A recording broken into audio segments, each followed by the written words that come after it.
Ağdaşda bədbəxt hadisə baş verib. Hadisə rayonun Dəhnəxəlil kəndində qeydə alınıb. Belə ki, 63 yaşlı kənd sakini Mustafayev Gündüz Şirəlioğlu yaşadığı evin yaxınlığından axan Axda suyun qarşısını açmaq istəyərkən müvazinətini itirib. Bu zaman üzü üstə suya yıxılan Gündüz Mustafayev köməksiz qalıb və dünyasını dəyişib. Mərhumun yaxınları hadisədən gec xəbər tutublar və onun cansız bədəni su arxından çıxarılıb.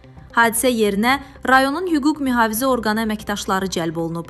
Mərhumun meyiti ərazidən götürülərək aidiyyatı üzrə təhvil verilib. Hadisə elə bir şey oldu da, səhər-səhər gəlib su açmağa məhəlləsinə. Həm sən doldurur, məhəllədə hovuzu var, sən doldurur, bir də ağaçlara sulamaq üçün, bax. Gəlib əyilib açanda deyib, yıxıl, ürəyə tutub, ürək şey oldu, problem oldu, nə olub, Beqəvil ürəyə gəlib yıxılıb. Gəlib qonşular səhər-səhər mal sürən görürlər ki, burada kimsə yatıb. Gəlib görüb ki, çətinibdir, ölüb. Ağzı üstə suya düşür. Hə, belə böyrüsə yıxılıb da suyun içinə düşüb. Elə qalıb elə, əyilib qalıb elə elə. Yəni gündəlik gördüyü işi görürmüş onda. Hə, da məhəlləsə su açıldı. Bu bilinmir də, nətər olsa daha yıxılıbdır.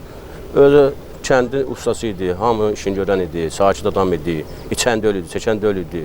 Heç bir problemi də yox idi, heç kimdən də bir əlaqəsi yox idi da. Narahat, hamı da razı idi, sağ olsun.